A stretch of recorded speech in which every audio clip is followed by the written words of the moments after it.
chicken soup. Chicken soup. Your grandmother made chicken soup? Yes.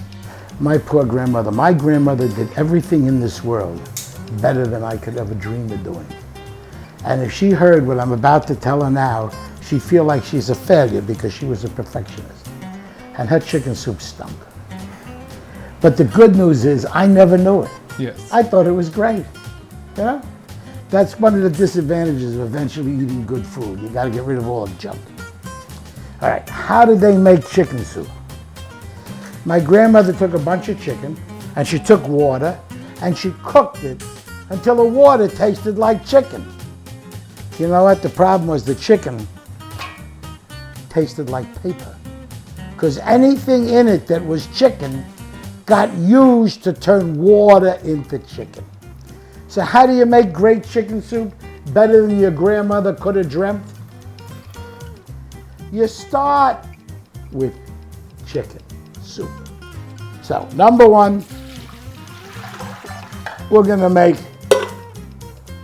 2 big things of chicken soup, 96 ounces. And another thing my grandmother never ever would have thought of, but wine makes the world go round. Again, we're gonna use Macon.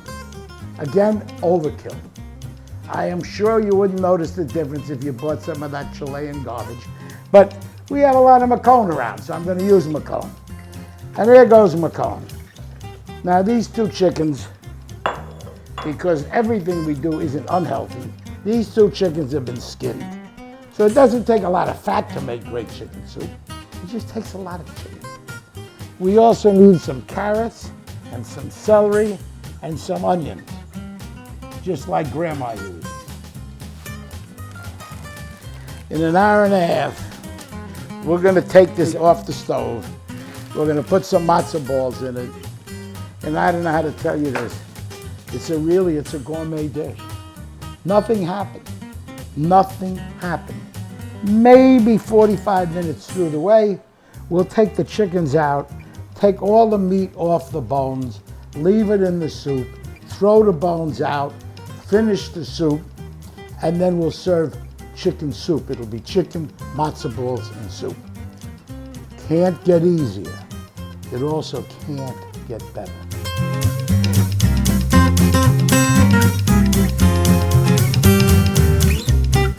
We had so many different wines to choose from for this, especially from our red Burgundy kit, but we decided to go, the best pairing would be one of our Volnays, the Gigodet. This Volnay is a single vineyard Volnay, and Rossignol, the producer, is a very small producer. We're very proud to be able to have him. I go, this man grows biodynamically. Number one, he's very serious. All his Volnays, he keeps them single vineyards. Each vineyard he bottles separately to express the terroir, the expression of that particular vineyard.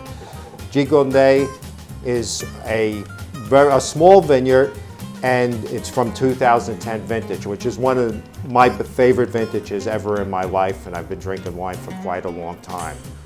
So now the new expression in the world of wine is having some without opening the bottle. Okay, I'm going to hit it with some gas here. Voila. Here comes some of this beautiful Volnay, which happened to be one of Thomas Jefferson's favorite wines from Burgundy. There we go. Let's take a little taste of this. The 2000, I just love this wine. Oh, lots of fresh plums, fruit on the nose. Great balance between acidity and fruit. It has a little bit of earthiness, but a lot of creamy fruit to it, and that's why it will work so well with the chicken. It's not a heavy red wine, it's medium bodied, maybe on the lighter side, but lots of complexity to it. And as all the effort they put into making this chicken soup and the matzo balls, it deserves a wine like this. Cheers.